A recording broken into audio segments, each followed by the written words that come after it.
otros fármacos antes del deterioro cognitivo, riesgo o prevención. A continuación le dejamos con el doctor. Buenas tardes a todos y a todas. Nuevamente un placer estar con ustedes en esta oportunidad.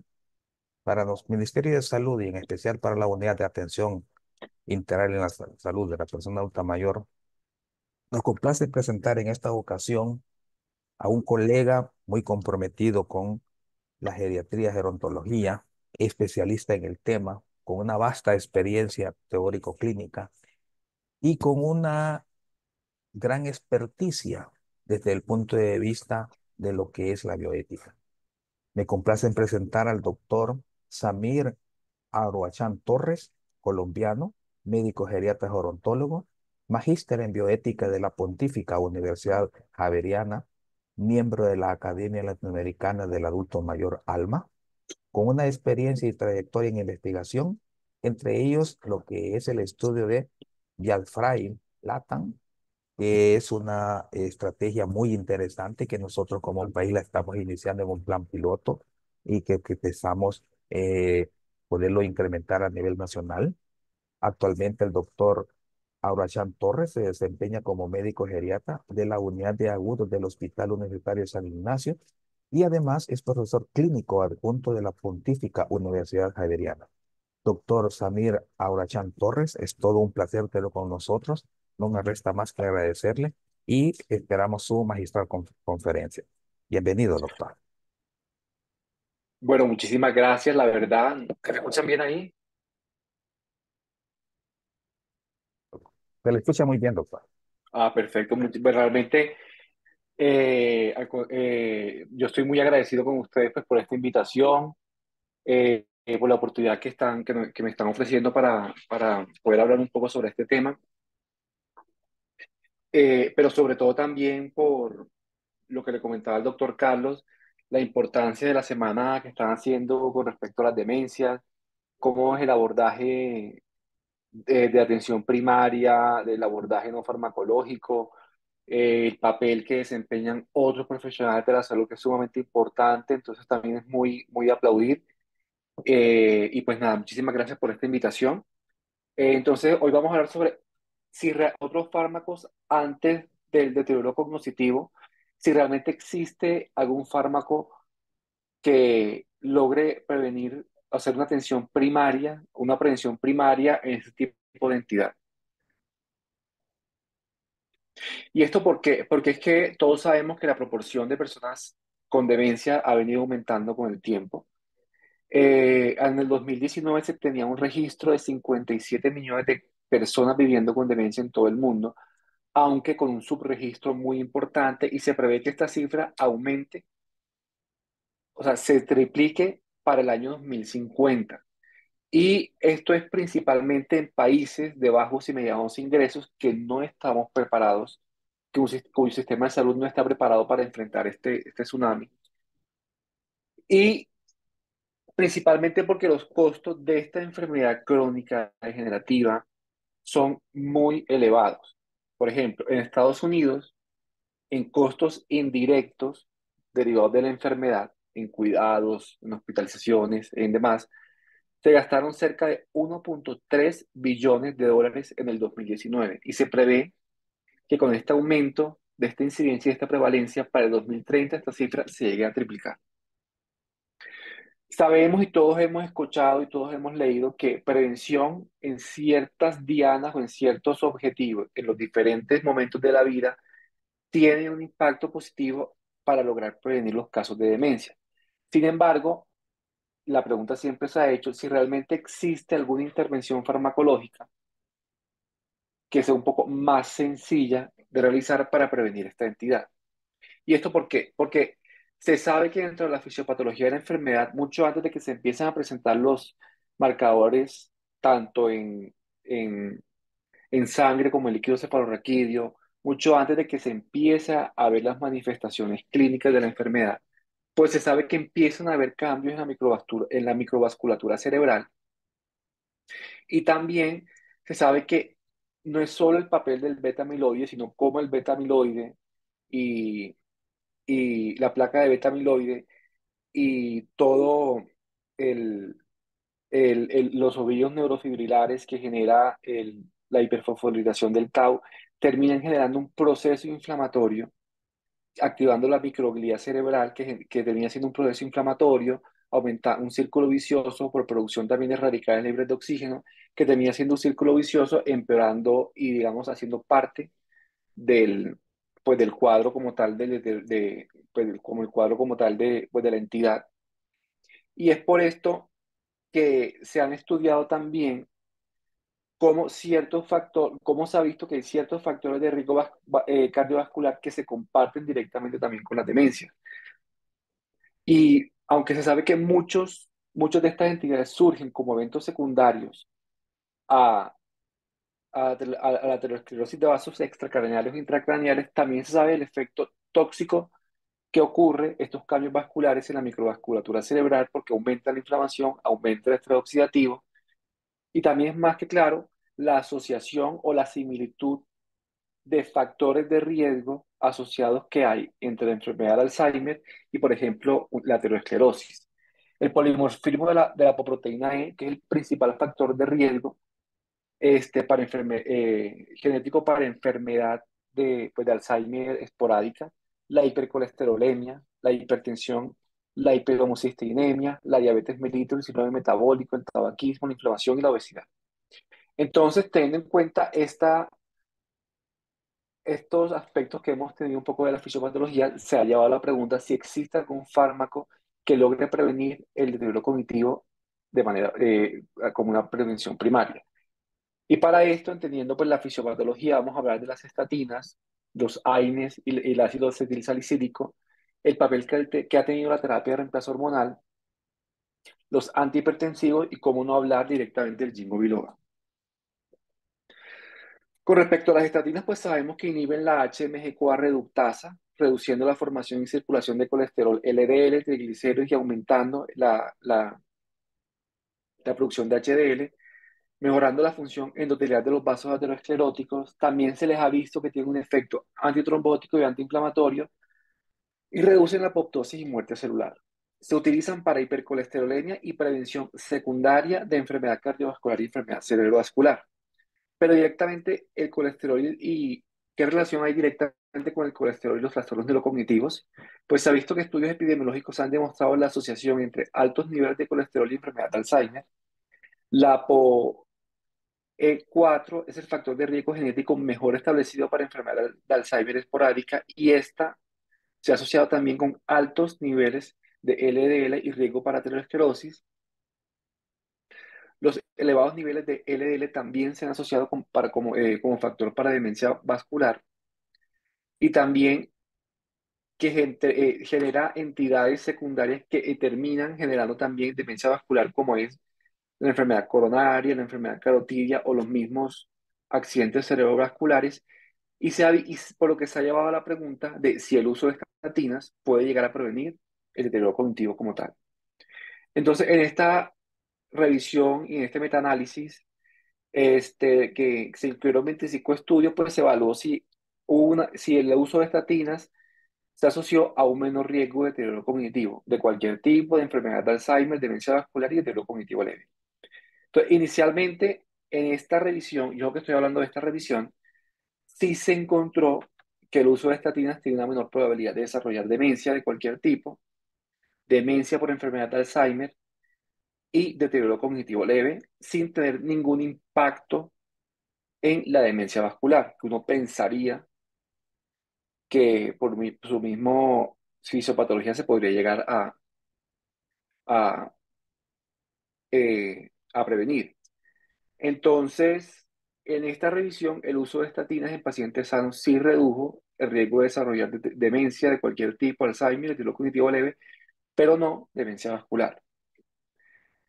Explorando un poco más a fondo, encontramos esta revisión del 2016 en Cochrane, que incluye dos estudios muy grandes que tienen que ver con el uso de estatinas con un seguimiento a un año, en el que se incluyeron 26.340 pacientes mayores de 65 años, en el que fueron el Heart Protection Study, que es un estudio grande, y también el PROSPER, que fue el del 2010.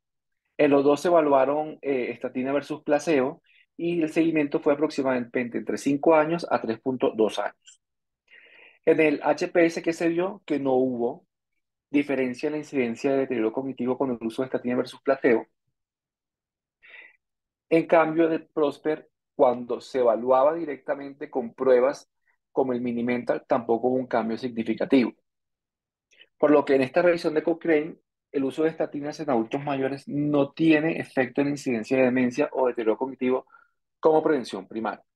Y uno se pone a revisar y buscar literatura médica y hay muchas revisiones, muchos estudios, que muchas revisiones, muchos metaanálisis y muchas revisiones sistemáticas que como conclusión tienen que efectivamente sí logra disminuir la incidencia de como prevención primaria, pero en otros no sucede lo mismo. Incluso cuando uno revisa dentro de los warnings que hay para el uso de estatinas, la FDA en el 2012 sacó específicamente un wording en el que podría haber una asociación entre pérdida de memoria episódica, episodios de confusión en personas que usen estatinas. Por lo que hoy día sabemos que las estatinas tienen un beneficio en prevención cardiovascular, tanto primaria como secundaria, entendiendo que los riesgos vasculares como factores de riesgo para demencia, pero no está claro la relación directa entre el uso de estatinas y la prevención de deterioro cognitivo, y para lograr mirar esto se necesitarían muchos más ensayos clínicos de prevención del deterioro cognitivo con estatinas, pero para esto se requiere un seguimiento en mucho tiempo y un gran número de participantes. Con respecto a la aspirina o el ácido acetilsalicílico y los AINES, pues son analgésicos, antiinflamatorios y antipiréticos. También tienen un efecto antiagregante plaquetario que funcionan para prevención secundaria de enfermedad cardiovascular. Básicamente inhiben la ciclooxigenasa, la COX-2, que se enfoca en producción de prostaglandinas, hormonas locales con varias funciones, como la COX-1, que interfiere en la agregación plaquetaria, en la mucosa gástrica, en la función renal, y la COX-2, que impacta también mucho en la inflamación, principalmente por el factor de necrosis tumoral y la interleuquina 1, y esto puede llevar a un proceso de dolor.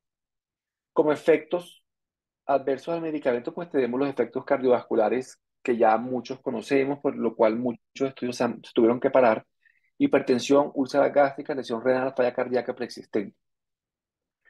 Con respecto al beneficio del uso de antiinflamatorios no esteroideos o la aspirina, precisamente en las demencias, pues se le ha dado un papel a la neuroinflamación en el desarrollo de las demencias, principalmente en la enfermedad de Alzheimer, por el papel inflamatorio que tienen los óvulos neurofibrilares y la placa de beta amiloide. Y se creía que modulando la COX-2 y la producción de prostaglandinas lograba llevar una prevención de la enfermedad de Alzheimer y también de la demencia vascular. Además que in vitro se ha visto el efecto que hay sobre la gamma secretasa, es una enzima que está involucrada en la producción del beta amiloide. Entonces, para esto, pues nuevamente nos vamos a Cochrane, vemos que hay una revisión, ¿de acuerdo? Publicada en el 2020 con el objetivo de evaluar la efectividad y la seguridad de la aspirina y algunos AINES para la prevención primaria de la demencia. Para esto se utilizaron dos estudios grandes: el ASPRI, que es un estudio directamente con la aspirina, ¿de acuerdo? Y otro que es el ADAPT, que ya es un estudio directamente que lo que buscaba era mirar el impacto que tenía el uso de antiinflamatorios no esteroideos en la enfermedad de Alzheimer. Entonces el ASPRI se realizó en el 2018, el ADAPT en el 2007, ¿de acuerdo? Del ASPRI fue con aspirina versus placebo y el seguimiento fue a 4,7 años. Mientras que en el ADAPT el seguimiento inicialmente fue a 7 años, pero a los 2 años se paró por el riesgo cardiovascular que se documentó con el uso de celecoxib. Con el ASPRI no hubo diferencia en incidencia de demencia en los dos grupos, tanto placebo como los que usaron aspirina, con un nivel de evidencia alto. Pero lo que sí se encontró es que en el grupo que utilizó aspirina había un riesgo de sangrado mayor. Y por ende había un mayor riesgo de mortalidad cuando se utilizaba aspirina comparado con placebo como prevención primaria de cualquier entidad, incluida directamente por las demencias. Mientras que en el ADAPT se encontró que no hubo diferencia en todos los AINES, o sea, en la producción de celecoxib que se incluyeron en este estudio, no hubo diferencia entre el celecoxib y el placebo y tampoco hubo diferencia entre la naproxeno y el placebo para prevención como tal de enfermedad de Alzheimer. Y lo que sí se vio es que las personas, los participantes que estaban en el grupo de intervención, tanto de celecoxib como naproxeno, utilizaron mayor número de antihipertensivos. Por lo que en marzo de 2020, en la revista de Neurology se publica este editorial gracias a los hallazgos que se encontraron en el estudio ASPRI, que muestra que tiene unas implicaciones importantes en salud pública, en el que no ofrece efectos protectores de la aspirina en prevención primaria para la demencia, pero tampoco para enfermedad cardiovascular, discapacidad ni muerte. Por lo que no podemos decir que existe evidencia en prevención de deterioro cognitivo con asaniconines. Tampoco se recomienda el uso de aspirina para prevención primaria de enfermedad cardiovascular. Ahora miremos qué ha pasado con la terapia de reemplazo hormonal y por qué hablamos de terapia de reemplazo hormonal en este contexto también. Y es que sabemos que la enfermedad de Alzheimer es más frecuente en mujeres. Se cree que por una deficiencia de estrógenos en la menopausia como posible factor, porque los estrógenos tienen efectos neuroprotectores in vitro.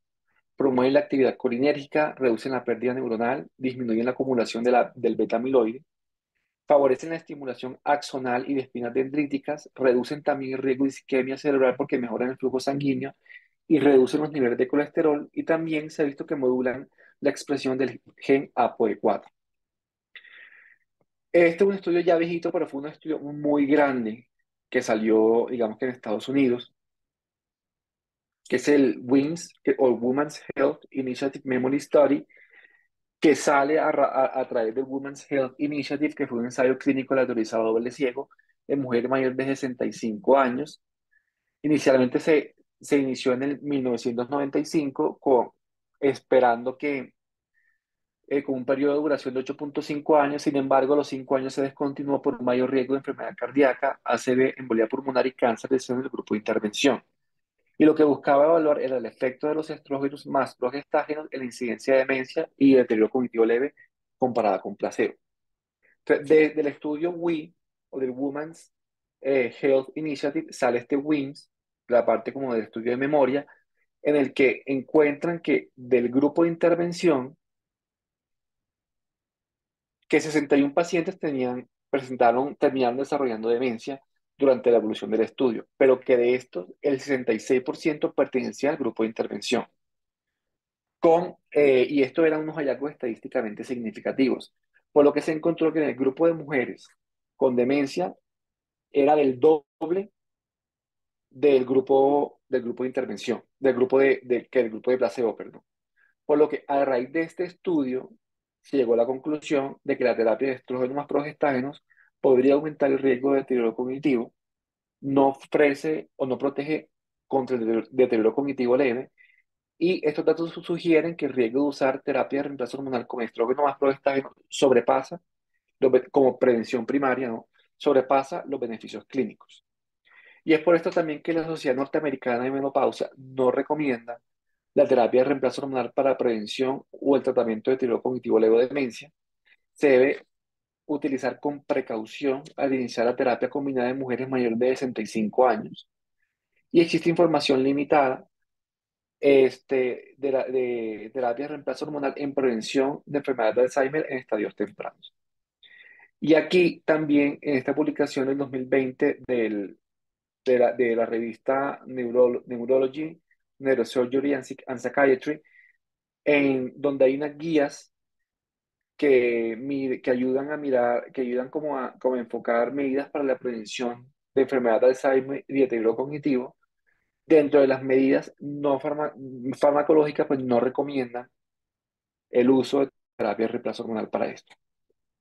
Ahora, con respecto a los antihipertensivos, hablamos de antihipertensivos básicamente porque la hipertensión a mediana edad es un factor de riesgo para generar demencia, Alzheimer y vascular. Y esto sale a través del estudio Framingham, en lo que se encontró que Adultos aproximadamente los 55 años que tenían tensión arterial sistólica mayor a 140 milímetros de mercurio, había un incremento de riesgo para presentar demencia. Igualmente, en el Reino Unido también se encontró en un estudio que adultos mayores que tenían tensión arterial sistólica mayor a 130 milímetros de mercurio a los 50 años se asoció a un mayor riesgo de demencia. Y es que se cree que la hipertensión a mediana edad, o sea, aproximadamente hacia los 40 años, está asociada a reducción de volúmenes cerebrales, hiperintensidad de la sustancia blanca, pero no del depósito de beta amiloide. Entonces, con esto en Lancet, en el 2019 se publicó este metaanálisis de estudios observacionales desde el 1980 hasta el 2019, que buscaba mirar la asociación entre el uso de antihipertensivos con demencia y enfermedad de Alzheimer. Se evaluaron 5 grupos de antihipertensivos, IECA, ARA2, betabloqueadores, calcioantagonistas y diuréticos, digamos que los más comunes y los más conocidos.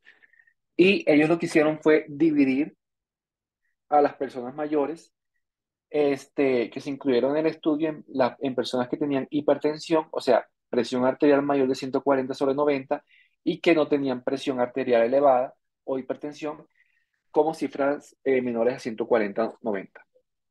Fueron 6 estudios, se incluyeron 31.090 sujetos sin demencia, con un seguimiento largo, incluso hasta 22 años. Y lo que encontramos en este estudio es que de los pacientes hipertensos que utilizaron antihipertensivos, sí hubo una reducción en riesgo de desarrollar demencia, versus lo del grupo de hipertensos que no utilizaron antihipertensivos. Y lo mismo sucedió para la enfermedad de Alzheimer, de los que no utilizaron antihipertensivos. Mientras que del grupo de presión arterial normal que no utilizaron antihipertensivos y del grupo de presión arterial normal que sí utilizaron antihipertensivos, pues no hubo un beneficio claro con respecto directamente a la prevención del deterioro cognitivo o la enfermedad de Alzheimer. Entonces, el uso de antihipertensivos se asocia a una reducción del riesgo para desarrollar demencia y enfermedad de Alzheimer con hipertensión. Pero este fue un efecto similar en todas las clases de medicamentos evaluados. Y ninguna clase de antihipertensivos se asoció específicamente con estos resultados. Entonces, la hipertensión sí es uno de los factores de riesgo modificables a intervenir para prevenir el deterioro cognitivo o la demencia. El tratamiento de la hipertensión arterial en la mediana edad, por encima de los 40, se asocia con una reducción en el riesgo de deterioro cognitivo, pero esto no es un efecto dependiente de clase. Y ya para ir, digamos que terminando esta parte, vemos el famoso Ginkgo biloba. ¿Sí? El Ginkgo biloba pues, es un extracto herbal. Es mundialmente usado para preservar la memoria por los efectos antioxidantes y las propiedades antiamiloideas que se han visto in vitro porque se ha visto que inhibe la caspasa 3. El punto del Ginkgo biloba es que comercialmente el impacto económico es tan grande que solamente en Estados Unidos anualmente exceden los 250 millones de dólares pues en comercio. Y tiene un buen perfil de seguridad, aunque en algunas revisiones se ha visto que aumenta el riesgo de sangrados y hemorragias gastrointestinales. Entonces, este es el estudio GEM, el estudio clásico del Ginkgo biloba, en el que se va a buscar evaluar la efectividad del Ginkgo biloba en reducción de la demencia y enfermedad de Alzheimer en individuos sanos o con deterioro cognitivo leve.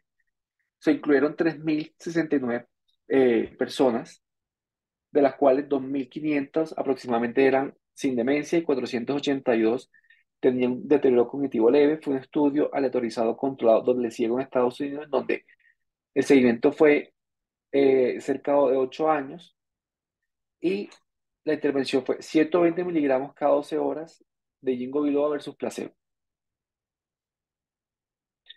¿Qué se encontró?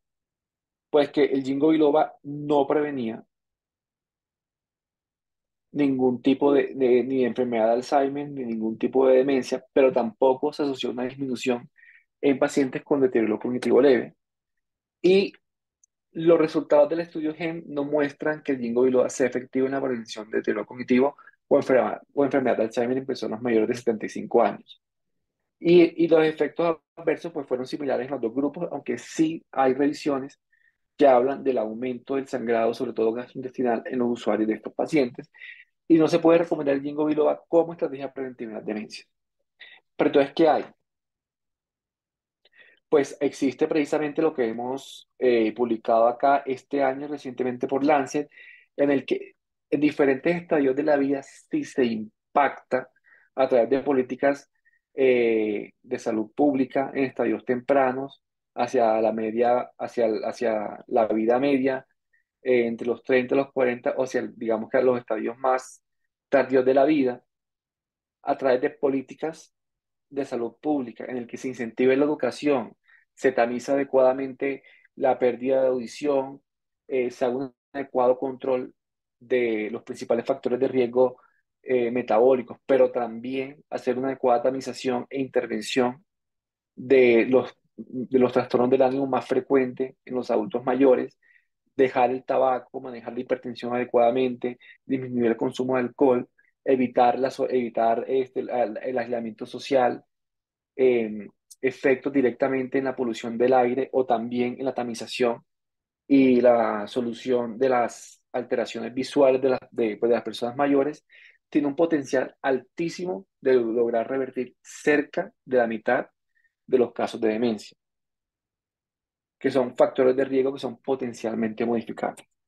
Entonces, sabemos que existe un gran deseo de que se inventen alguna sustancia que logre detener el deterioro cognitivo, pero hasta el momento eso no ha pasado. No existe evidencia de prevención farmacológica directa del deterioro cognitivo. Los trastornos neurocognitivos son de curso crónico. Estos requieren que sean estudios de mucho tiempo con un gran número de casos y que los medicamentos que se prueben deben ser seguros, con pocos efectos adversos para garantizar la herencia y que las personas no se salgan de estos estudios. Pero sabemos que intervenciones en estilo de vida, prevención y factores de riesgo llegan a reducir hasta el 45% de los casos de demencia a nivel mundial. Y pues muchas gracias por su tiempo. ¿Preguntas de los compañeros?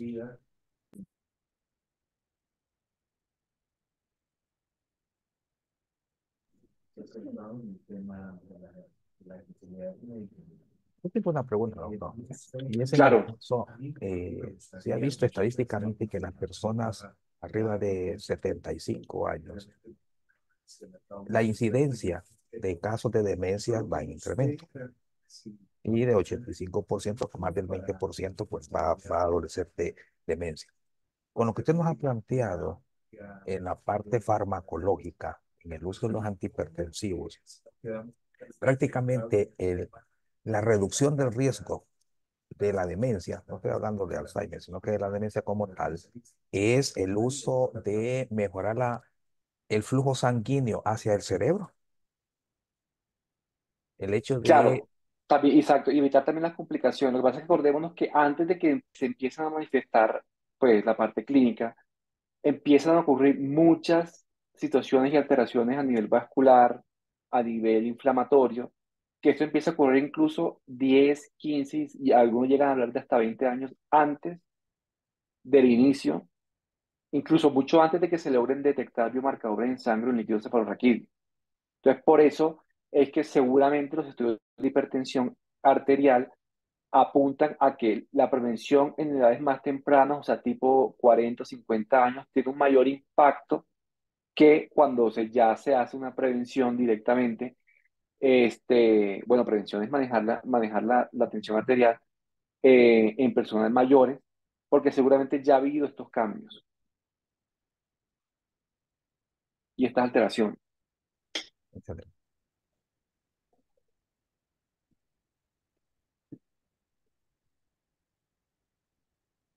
No, y en el chat tampoco. ¿Alguna otra pregunta, compañeros? Hay una pregunta en el chat, doctor. Sí, Dice, gracias por mostrar datos en relación al uso de medicamentos para prevenir el deterioro cognitivo. Para ser muy responsables al momento de prescribir el uso, ya que no favorecen la prescripción de ellos. perdón, qué pena. ¿Me repito esta pregunta? Eh, Dice, gracias por mostrar datos en relación al uso de medicamentos para prevenir el deterioro cognitivo. Para ser muy responsables al momento de prescribir el uso, ya que no favorecen.